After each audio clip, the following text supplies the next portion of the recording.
भारत का संविधान है, हम सभी नागरिकों का अधिकार एक समान है। आदिवासी दलित महिलाओं के लिए, शोषित ग्रामीण बेसहारों के लिए झालसा का योगदान है। आओ करें इंसाफ और अपने हक की बात, कानून की बात, कानून की बात, कानून की बात, कानून की बात। जोहार, नमस्कार। कानून की बात में आज थोड़ा सा झारखंड को फोकस करके ज़्यादा हम बात करेंगे, इसलिए कि देश के जो राज्य हैं उसमें बहुत हद तक एक विशिष्ट दर्जा झारखंड को है। क्यों है, कैसे है, इसकी ज़रूरत क्या है, इस पर बात करेंगे। लेकिन उस बात करने के पहले जो हर बार हम शुरुआती दौर में आपको कहते हैं कि विधिक सेवा प्राधिकार जो है वो आपके डोर स्टेप तक, आपके घर तक विधिक सेवा पहुंचाने के लिए सारी व्यवस्था कर चुकी है। यह नहीं हो सकता है कि आप कहें कि हम कमज़ोर हैं, असमर्थ हैं, हमारे पास पैसे की कमी है, इस वजह से हम अपने हक की लड़ाई नहीं लड़ सकते हैं। आपको उसके हक की लड़ाई लड़ने के लिए झालसा, डालसा, नालसा जो विधिक सेवा प्राधिकार के अंग हैं, इसके अलावा जो PLVs है, पंचायत भवन है या विशिष्ट सेंटर हैं जैसे कि रिम्स है, आपको ये CIP है, ऋणपास है, इस तरह के बहुत सारे संस्थान हैं जहाँ की PLVs को रखा गया है जो आपको चीज़ों को बताते हैं, समझाने की कोशिश करते हैं। आप जानते हैं कि झारखंड में जो पठारी प्रदेश हैं और जो पहाड़ी प्रदेश हैं, पहाड़ी प्रदेश जो पूरा का पूरा नॉर्थ ईस्ट का इलाका है, उसके लिए अलग व्यवस्था है और झारखंड के लिए अलग व्यवस्था है। इसमें राइट्स भी बटे हुए हैं, कहाँ कौन भूमिका निभाएगा एडमिनिस्ट्रेट करने की और कैसे वो रोक सकता है। तो आज हम बात करेंगे झारखंड में 5वीं जो अनुसूची है, 5वीं अनुसूची क्या है, कैसे है, किसको पूरा का पूरा राइट मिला हुआ है, उसमें अगर एक खास समुदाय के विरुद्ध कोई कानून, कोई व्यवस्था बनती है उसको रोक देने का।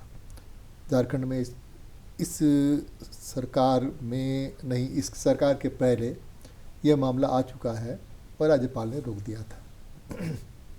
हमारे साथ इस विशिष्ट मुद्दे पर बात करने के लिए SS प्रसाद जो जिला कंज्यूमर फोरम के पीठासीन पदाधिकारी हैं और पूर्व प्रिंसिपल डिस्ट्रिक्ट जज रहे हैं, उनका स्वागत करते हैं। नमस्कार, जोहार। हमारे एक्सपर्ट आज की यही है। ये 5वीं अनुसूची क्या है?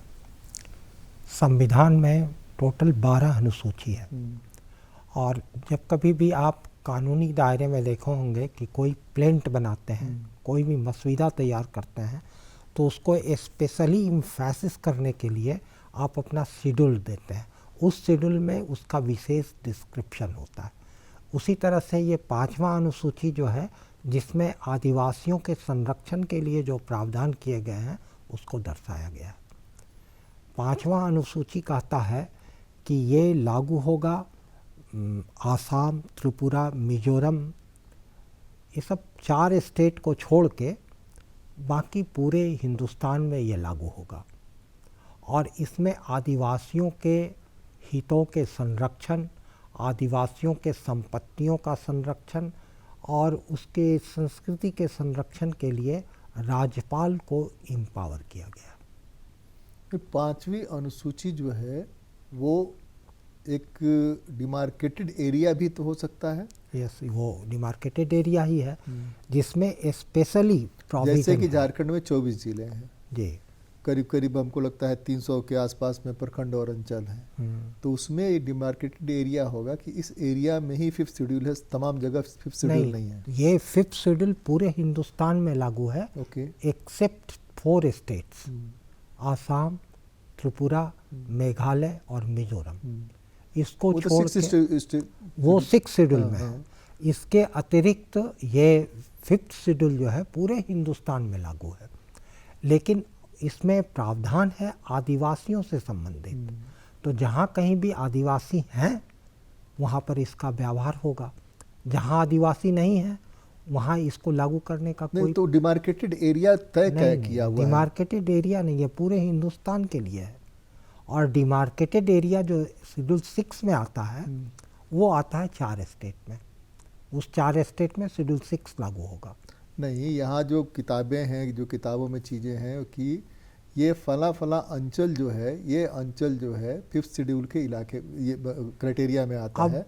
और उसमें इसीलिए मुझे याद है कि पिछली जो सरकार थी उस सरकार में जो उन्होंने बनाया था, आरक्षण का प्रावधान किया था CNT SPT में संशोधन की बात की थी, राज्यपाल ने लौटा दिया था। अब इसमें जो आप बोल रहे हैं प्रावधान का, वो है क्या कि फिफ्थ शेड्यूल जो लागू होगा वो है आदिवासियों की संख्या और उसके संपत्ति पर। तो जिस एरिया में आदिवासियों की संख्या जिस अनुपात में है और जहाँ उनका जितना ज़मीन है उससे संबंधित कोई कानून अगर होगा तो लागू कराया जाएगा।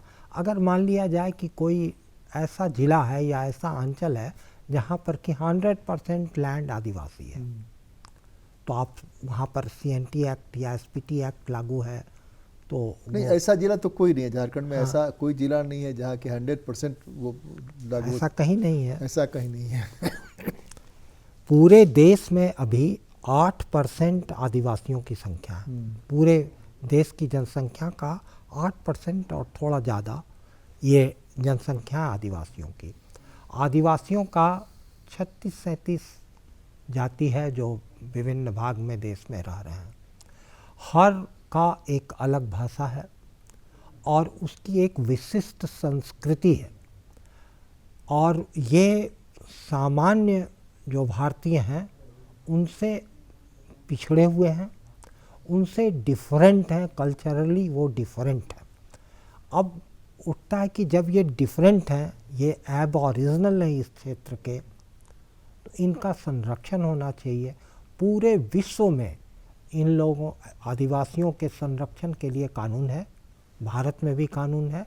और ये फिफ्थ शेड्यूल, जैसे संविधान में शेड्यूल हम तो आज़ादी के बाद देख रहे हैं कि ये फिफ्थ शेड्यूल है, लेकिन 1935 एक्ट में 9 शेड्यूल था, फिफ्थ शेड्यूल वहाँ भी था।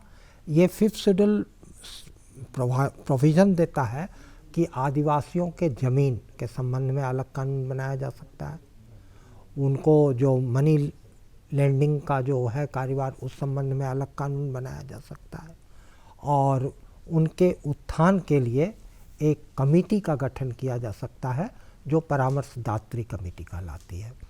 तो अब देख लीजिए कि इस संबंध में हम लोग देखते हैं कि संविधान आने के, भारतीय संविधान के लागू होने के पहले CNT एक्ट और SPT एक्ट है। CNT एक्ट का सेक्शन 46 प्रोवाइड करता है क्या कि आप आदिवासियों के ज़मीन को नहीं खरीद सकते हैं या उसके वेलफेयर में। उसी तरह से आप देखे होंगे कि अलग अलग कानूनी संरक्षण देने के लिए कुछ एजेंसियों का निर्माण किया गया। तो ये सारा का सारा फिफ्थ शेड्यूल में ही आता है, या गवर्नमेंट एड आते रहा है ज़्यादा इनके उत्थान के लिए, तो ये सारा प्रोविज़न फिफ्थ शेड्यूल में। नहीं, फिफ्थ शेड्यूल का जो ये आपको कह रहे कि डिमार्केटेड नहीं है, पूरे हिंदुस्तान में लागू है जी। तो जो CNT है, SPT है, CNT SPT भी लागू है लगभग सब जगह पर, खास करके जो ये झारखंड के मामले में CNT है छोटा नागपुर के लिए आ रहे हैं, सब जगह लागू है। मतलब कि यहाँ छोटा नागपुर में है और वहाँ संथाल परगना में है। दोनों में बहुत थोड़े से के अंतर है।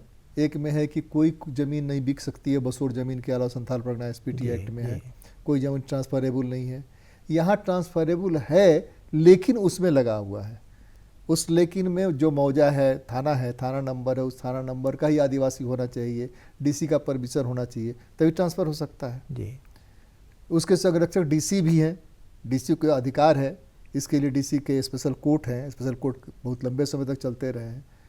हम ये कह रहे हैं कि फिफ्थ शेड्यूल और CNT SPT, झारखंड चूँकि हम फोकस्ड करके बात कर रहे हैं, ये तीनों कितना मिलता जुलता है, और तीनों में से किसी एक को हटा देने से क्या नुकसान और क्या फ़ायदा होता है? अब जैसे आप सबसे पहले 5th शेड्यूल को देखिए कि वो प्रोविज़न करता है कि उसका संरक्षण कौन करेंगे, तो राज्यपाल महोदय को दिया गया अधिकार। राज्यपाल महोदय किस प्रकार संरक्षण करेंगे, तो वो परामर्श प्राप्त करेंगे। उसके लिए परामर्शदात्री कमेटी है जिसमें 20 मेंबर होते हैं और उसके मेंबर जो होते हैं वही आदिवासी समुदाय से आते हैं और वो प्रायः रिप्रेजेंटेटिव होते हैं, इलेक्टेड मेंबर होते हैं। अब समस्या वहाँ से चला जाएगा। हम इसको अगर यदि उस तरह से देखें जो आमंड का इनपुट आउटपुट थ्योरी में, तो उसको हम इस तरह से देखें कि समस्याओं का संकलन किया गया परामर्शदात्री समिति के द्वारा और वो चला गया राज्यपाल को। राज्यपाल के बाद राज्यपाल उसको किए। अब हम अगर राज्यपाल किस तरह से काम करेंगे, तो राज्यपाल को समस्त कार्यकारी शक्ति प्राप्त है और ये आपका जो सेक्रेटेरिएट है, ये जो भी है, वो अपने अधिकार को डेलीगेट करते हैं और वहाँ से कार्य होता है। तो ये जो एग्जीक्यूटिव बिजनेस रूल्स वो तो है ही कि मुख्यमंत्री राज्यपाल को परामर्श देने के लिए एक मुख्यमंत्री होगा। हाँ, तो ये जो एग्जीक्यूटिव बिजनेस रूल्स है, उस एग्जीक्यूटिव बिजनेस रूल्स में राज्यपाल अपने उन शक्तियों का प्रयोग डीसी के माध्यम से करते हों या किसी अन्य माध्यम से करते हों। तो यहाँ डीसी मुख्य फोर्स नहीं है, मुख्य फोर्स हैं राज्यपाल महोदय। और राज्यपाल महोदय भी जो कार्य करते हैं, वो जितना परामर्श प्राप्त होगा उनको, वो सारे परामर्श को वो भेजेंगे राष्ट्रपति महोदय के अनुमोदन के लिए। और जब तक राष्ट्रपति महोदय का उस पर अनुमोदन नहीं होगा, तब तक वो लागू नहीं होगा। राष्ट्रपति स्वयं कर नहीं सकते हैं, राष्ट्रपति पार्लियामेंट के थ्रू करेंगे। तो इसका अर्थ है कि इस पर पार्लियामेंट का वर्चस्व है और जब तक वहाँ से नहीं होगा, आप 5th शेड्यूल में दिए गए सुझाव को इम्प्लीमेंट नहीं करा पाइएगा। नहीं, जैसे कि आप ही ने कहा और ये फैक्ट भी है कि आज़ादी के पहले अंग्रेज़ों ने ही CNT-SPT एक्ट बनाया। आज़ादी के बाद 5th शेड्यूल आया। 5th शेड्यूल नहीं, आज़ादी के पहले से है 5th शेड्यूल। 5th शेड्यूल है। हम ये कह रहे हैं कि CNT-SPT जो है, CNT-SPT में ज़मीन के रेस्टोरेशन की बात है कि अगर किसी ने जबरन कब्जा कर लिया, बरगला कर कब्जा कर लिया, धोखा दे के कब्जा कर लिया। बहुत सारी ज़मीन है जो बिक्री हो ही नहीं सकती, ट्रांसफरेबल है ही नहीं। जब भूइंहरी ज़मीन है, ट्रांसफरेबल नहीं है। भूत खेती ट्रांसफरेबल ज़मीन नहीं है। ये क्या नाम है, खुटकट्टी ट्रांसफरेबल ज़मीन नहीं है। फिर भी ज़मीन ट्रांसफ़र हो रहे हैं, ये सारा कुछ। तो ये सीधे निगरानी में फ़िलहाल लोकल लेवल पर डिस्ट्रिक्ट का जिम्मा बनता है ना, उपायुक्त से ही परमिशन लेकर करना है और उपायुक्त इसमें परमिशन दे ही नहीं सकते हैं। फिर भी अदालतों में मामले आ रहे हैं इस तरह के कि हम ये ट्राइबल का ज़मीन यहाँ बिका, ट्राइबल की ज़मीन वहाँ बिका, ट्राइबल का ज़मीन ऐसे ले लिया, ऐसे एग्रीमेंट हो गया, वैसे एग्रीमेंट हो गया। तो इस 5th शेड्यूल के मामले में जो परामर्शदात्री समिति है, 2 लेवल हो गया। एक तो सेंट्रल गवर्नमेंट के लेवल पर हो गया, एक स्टेट गवर्नमेंट के लेवल पर हो गया। परामर्शदात्री समिति यहाँ जो सुझाव दे रही है, वह सुझाव कितना अनुकूल है, नहीं अनुकूल है, जो हमने आपको रेफ़र किया कि पिछले सरकार में ऐसा हुआ था और राज्यपाल ने वापस किया। नहीं मानने पर फिर जब राष्ट्रपति को भेजा तो वहाँ से भी वापस हो गया। इसमें परामर्शदात्री समिति, राज्यपाल, सभी का सिर्फ डायरेक्शन देने का अधिकार है और वो राष्ट्रपति महोदय के अनुमोदन के बाद ही लागू होता है। तो ये परामर्शदात्री समिति हो या नीचे का कोई एजेंसी हो, ये परामर्श देंगे। परामर्श के बाद वो चला जाएगा सेंट्रल गवर्नमेंट के पास। और जितना एक्ट की बात है, राज्यपाल महोदय को ये अधिकार प्राप्त है कि वो कोई भी एक्ट लागू होता है तो उस एक्ट का कोई प्रावधान अगर आदिवासी हितों के विरुद्ध है तो उसको लागू नहीं होने देंगे। और वो चाहें तो उस प्रावधान को रिट्रोस्पेक्टिव इफेक्ट से भी लागू कर दें, भूतलक्षी प्रभाव से। तो ये राज्यपाल महोदय को अधिकार प्राप्त है। लेकिन इस संबंध में अगर ऐसा हो जाए, जैसे डायसी का हम लोग पढ़ते हैं कि अगर ऐसा हो जाए, कोई संसद, इंग्लैंड की संसद कर दे कि सारे नीली आंखों वाले बच्चों को आँख निकाल लिया जाए, तो समझा जाएगा कि पागल हो चुका है संसद। तो उस तरह का जो कोई भी परामर्श आ रहा है, उसकी वैधता की जांच पार्लियामेंट तक में हो जाने के बाद ही वो लागू होगा। इसलिए इसको बड़ा उच्च लेवल पर रखा गया है। आदिवासियों के हितों का संरक्षण सामान्य से कोटि पे नहीं रखा गया है। और आज जो कह रहे हैं आप कि ट्रांसफ़र हो रहा है लैंड, भूत खेती लैंड भी ट्रांसफ़र हो रहा है, या पहनई हो रहा है, हाँ, जितने तरह का ट्रांसफ़र हो रहा है, उनकट्टी हो रहा है, ट्रांसफ़र ऑब्स्ट्रक्टेड है। तो वो अगर ट्रांसफ़र हुआ है तो एब इनिशियो रॉन्ग है। नहीं, उसमें 2-3 चीज़ देखा जाए। एक चीज़ हम लोग उस पर बात किए बगैर हमको लगता है कि दर्शकों को बात समझ में नहीं आएगी। CNT SPT पर तो हम लोग बात करेंगे।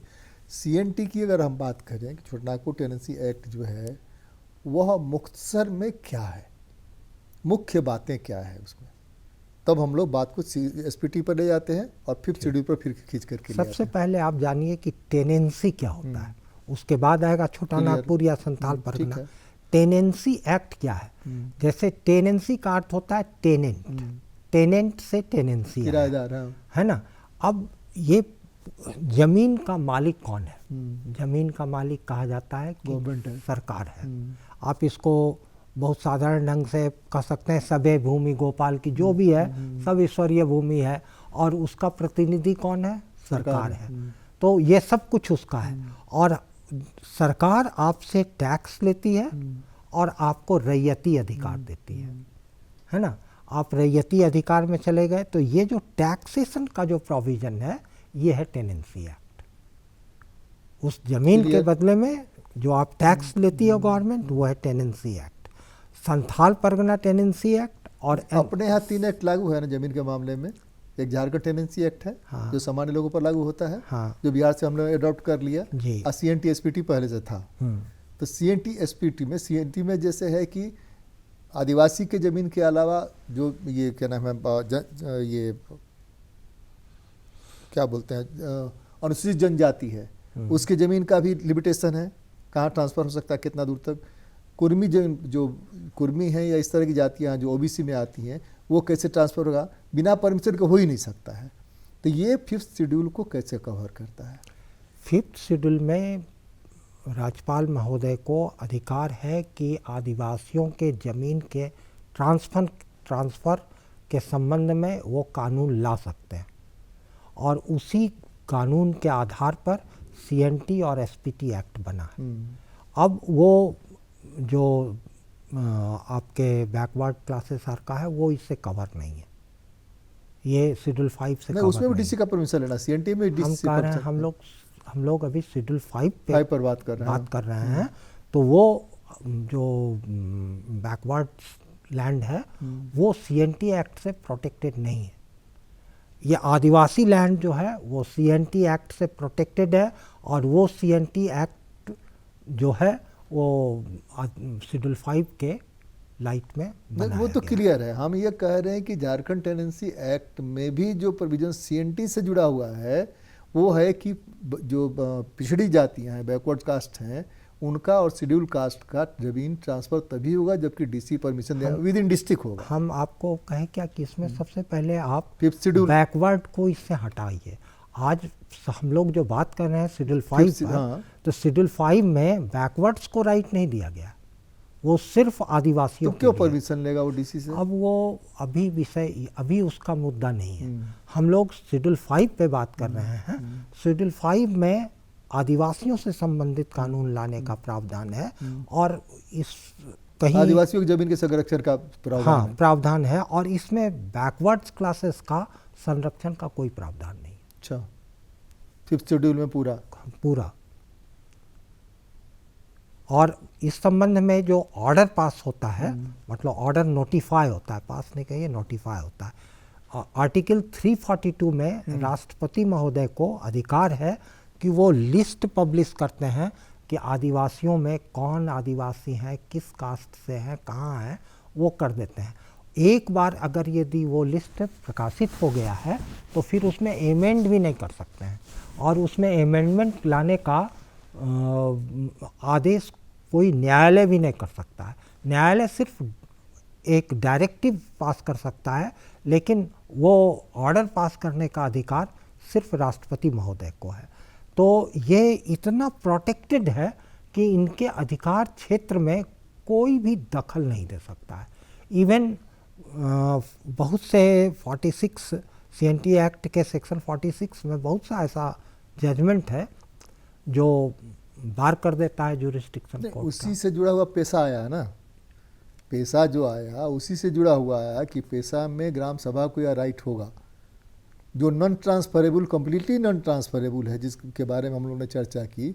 वो जब ट्रांसफ़र हो ही नहीं सकता है तो गवर्नमेंट जब डेवलपमेंट के लिए लेती है, डेवलपमेंट के नाम पर लेती है, तब तो वो पूरा का पूरा वो ज़मीन ले लेती है, बुत खेतों है या नहीं है या क्या है नहीं है, और उसके हिसाब से उसका वो मुआवजा तय होता है कि वो मुआवजा जाएगा उसको। अब हम लोग जा रहे हैं, आप जो प्रश्न पूछे हैं ये लैंड एक्विजिशन एक्ट से लैंड संबंधित। एक्विजिशन से नहीं, वो 5th शेड्यूल से का ही इलाका है। लैंड हम जब बात कर रहे हैं 5th शेड्यूल के इलाके में जमीन तो है ना, कोई भी जमीन जो गवर्नमेंट एक्वायर करती है वो लैंड एक्विजिशन एक्ट में करती है, एक्ट में करती है। अब लैंड एक्विजिशन एक्ट जो गवर्नमेंट अपने पर्पस से करती है उसमें CNT एक्ट में भी प्रोविजन है कि गवर्नमेंट चाहे तो लैंड एक्वायर कर सकती है। अच्छा, ये प्रोविजन है। SPT में भी है। SPT में भी है, वो लैंड गवर्नमेंट एक्वायर कर सकती है। लेकिन गवर्नमेंट जो भी लैंड एक्वायर करेगी उसका मुआवजा उसको देगी। जो मुआवजा सबको देती है, जो लैंड एक्वायर जो भी टेनेंट है, हाँ, उसको इसका राइट बनता है उसको तो मुआवजा मिलता ही है। जो मतलब आप ये नहीं कर सकते हैं कि किसी समुदाय विशेष के डेवलपमेंट में पूरे कंट्री का डेवलपमेंट बाधित कर दीजिए, वो ध्यान में रखा गया, वो नहीं कर सकते हैं। लेकिन आदिवासियों के हितों का संरक्षण के लिए क्या क्या पॉइंट्स हैं 5th शेड्यूल में? अगर 5th शेड्यूल को अगर देखें, यदि संरक्षण का कैसे कैसे संरक्षण होगा, इसमें तो सलाहकार समिति देता है कि क्या होना चाहिए क्या नहीं होना चाहिए। राज्यपाल महोदय को स्वतः अगर कुछ आता है तो वो भेजते हैं वो सलाहकार अपना समिति को, ले सकते हैं जानकारी, और सलाहकार समिति के द्वारा या खुद भी वो निर्णय ले सकते हैं, या गवर्नमेंट एजेंसी भी कुछ पाती है अगर तो उससे राज्यपाल महोदय को अवगत कराएगी गवर्नमेंट एजेंसी, उसके बाद वो चला जाएगा ऊपर। इस संबंध में आप लगातार अनुभव भी किए होंगे कि गवर्नमेंट कई एक सुझाव देते आई है। तो ये जो 5th शेड्यूल है, 5th शेड्यूल के प्रोविजन में बदलाव का अधिकार किसको है? आप राष्ट्रपति की बात कर रहे हैं, संसद को है। हाँ, संसद के अतिरिक्त और कोई नहीं कर सकता। संसद को यह पावर है कि CNT SPT में भी और 5th शेड्यूल में तीनों में ट्रांसफर ये कर सकता है। संसद को पूर्ण अधिकार है। अब ये प्रश्न कि संविधान के मूलभूत संरचना को संसद भी नहीं बदल सकती है। संविधान के मूलभूत संरचना में पेशा जोड़ा गया, जो कुछ भी है। हाँ। ऐसे तो आप जान लीजिए कि हम आपको मौलिक अधिकार भी है, मौलिक अधिकार को रोक पहले भी हम आपको अभी जस्ट डिस्कशन में आगे पहले बता चुके हैं कि अगर यदि 342 में कोई ऑर्डर पब्लिश होता है, नोटिफाई होता है, तो उसमें परिवर्तन करने का अधिकार न तो राष्ट्रपति महोदय को है और न ही माननीय न्यायालयों को प्राप्त है। उसमें कोई भी होगा वो एक प्रोसीड्योर है, उस प्रोसीड्योर से ही होगा। अब दूसरा संरक्षण है कि अगर यदि आप कोई कानून बनाते हैं और उसको 9th शेड्यूल में रख देते हैं तो ऐसे भी कोर्ट के क्षेत्राधिकार से बाहर हो जाता है, तो वो एक अलग चीज़ है। लेकिन आप इसमें कि क्या कर सकता है नहीं कर सकता है पार्लियामेंट CNT और SPT एक्ट में, वो एक अलग मुद्दा हो जाएगा और वो कानून का बारीक मुद्दा है। लेकिन मुख्य रूप से ये कहा जा सकता है कि हम लोग आदिवासियों के संरक्षण के लिए, उसके सांस्कृतिक विकास के लिए, उसका शोषण रोकने के लिए शेड्यूल 5 के अनुसार कार्य काफ़ी कुछ कर सकते हैं। इसी के लिए स्पेशल वहाँ से फंड भी आता है शेड्यूल 5 के लिए। पार्लियामेंट हमेशा हर साल कुछ करोड़ रुपए या कुछ 100 करोड़ रुपए तय करती है कि वो विशेष फंड आएगा, राज्यपाल के हिसाब से तय होगा कि 5th शेड्यूल के इलाके में क्या करना है नहीं करना है। कानून की बात में आज तो हम इतनी ही बात करेंगे, इसलिए कि 5वीं अनुसूची को अगर आप नहीं समझेंगे तो CNT भी नहीं समझ पाएंगे और SPT भी नहीं समझ पाएंगे, और सरकार अंग्रेज़ों के जाने के बाद भी किस ढंग से आदिवासियों के संरक्षण के लिए, हालांकि आदिवासी और जनजातीय में थोड़ा फ़र्क है। यहाँ पर जो है जनजाति है, आदिवासी की मान्यता नहीं है, जनजातीय शेड्यूल ट्राइब बोलते हैं उसको। तो सरकार के जिम्मे है कि 5th शेड्यूल के इलाके में क्या होना चाहिए नहीं होना चाहिए, वह भी एक खास प्रोविज़न है जो प्रोविज़न के तहत ही कर सकते हैं। और राज्यपाल को कभी भी ऐसा लगता है कि कोई भी सरकार कोई भी ऐसी स्कीम लेकर के आ रही है जिससे कि 5th शेड्यूल के इलाके में रहने वाले आदिवासियों को नुकसान होने वाला है, आने वाले दिनों में भी भविष्य में भी वैसी स्थिति में उसको रोक सकता है। यह मामला जैसा कि मैंने बताया कि पिछली सरकार में हुआ था। पिछली सरकार में जो राज्यपाल थीं, जो भी राष्ट्रपति हैं, उन्होंने रोक दिया था। बाद में वो मामला ही आया गया, ख़त्म हो गया। तो कानून की बात में आज तो बस इतना ही। अगली बार मिलते हैं, किसी और मुद्दे पर चर्चा करते हैं। बहुत बहुत धन्यवाद। जोहार, नमस्कार।